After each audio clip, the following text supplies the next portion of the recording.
In 1973, engineers unveiled an invention that they claimed would change transportation forever. A machine that could drive on the highway, then take off from a runway. But instead of transforming the world, it vanished in a single disastrous moment. And almost no one remembers it today. This is the story of the AVE Mizar, a flying car built from a Ford Pinto and the body of an actual airplane. An invention decades ahead of its time, but one that never got the chance to succeed because the world wasn't ready, and neither was the machine itself.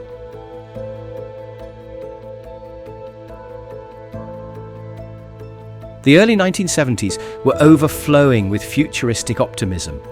Humans had just landed on the moon. Computers were shrinking, and Americans believed that by the year 2000, every family would own a flying car. The problem? Building one was almost impossible. Planes were complicated, expensive, and fragile. Cars were heavy, inefficient, and not designed to leave the ground. Dozens of inventors had tried, all had failed. But one man believed he had found a loophole, a shortcut the world had overlooked. His name was Henry Smolinski, an aeronautical engineer from Northrop, one of the US aerospace giants. Smolinski wasn't a dreamer. He was a disciplined engineer. He understood the limitations of aircraft design, and he was determined to bypass them. His idea: don't build a flying car from scratch. Instead, take two machines that already worked and fuse them into something the world had never seen.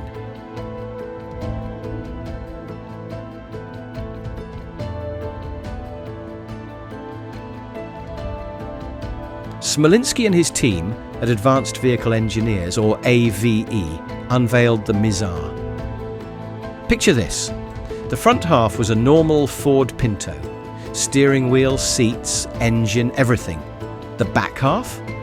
The wings, tail and engine from a Cessna Skymaster airplane. You drove the Pinto to the airport, backed it into the aircraft frame, and with a few pins and latches, your everyday car became a flying machine. It looked ridiculous. It looked dangerous. But it was the closest anyone had ever come to a true flying car.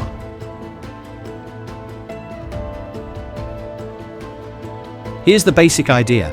The Pinto acted as the cockpit. The Cessna frame supplied the wings and flight engine. Once attached, the aircraft pulled the Pinto into the air, while the car's own engine handled taxiing on the runway. It was a modular flying car, one you could detach, park in your garage and drive to work the next morning. It was simple, elegant, and on paper, it made perfect sense. But soon, engineers discovered something alarming, something that threatened the entire project. If the Mizar worked, it would have rewritten transportation. You could drive across town, fly over traffic, land near your destination, detach, and keep driving. It would have eliminated short-haul flights, transformed commuting, and opened the sky to everyday people. It was modular. It was cost-effective. It was decades ahead of anything in development. Smolinski believed the Mizar could become the first mass-market flying vehicle in American history. But ambition often blinds even the best engineers. Behind the scenes, the Mizar was falling apart. Obstacle 1. Physics. The Pinto was far heavier than engineers accounted for. Small planes weren't meant to lift a steel car body into the sky. Obstacle 2. Structure. The Pinto's frame wasn't designed to handle flight forces. Wings pulled upward with tons of force, bending the car's body. Metal cracked, bolts loosened. Obstacle 3. Safety. The Pinto was already infamous for exploding on impact. Now it carried aircraft fuel tanks. Obstacle 4. Politics and regulation. The FAA grew increasingly concerned. Investors began doubting the team's promises. Obstacle 5. Public skepticism. People joked about the flying Pinto. If the car was dangerous on the road, how safe could it be in the sky? But despite the warnings, AVA pushed forward, and that decision would lead to disaster.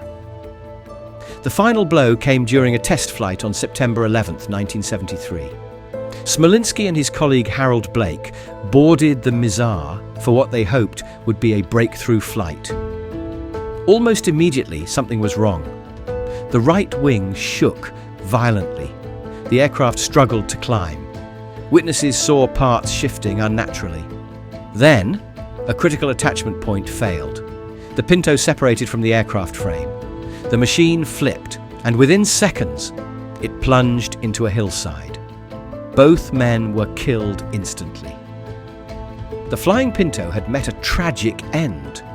After the crash, the FAA shut down all testing. Investors withdrew, the company dissolved, and the Mizar became a cautionary tale in aviation engineering. Smolinski's dream was gone. But the idea of a flying car lived on, waiting for a safer, smarter era. Had the Mizar succeeded, our world would look different today. Short-haul flights might be obsolete. Suburban driveways might include detachable aircraft pods. Commuting, emergency response, even shipping could have evolved decades earlier. Instead, the flying car industry was set back for a generation. What humanity missed wasn't just a quirky invention, it was the chance to redefine personal flight long before the age of drones and electric VTOLs. The AVE Mizar wasn't perfect, it wasn't safe, and it wasn't ready, but it represented something bigger. The belief that ordinary people could one day rise above traffic, roads, and gravity itself. Sometimes the world isn't changed by the best ideas, but by the ones that arrive at the right moment. The Mizar came too early, but its dream never died.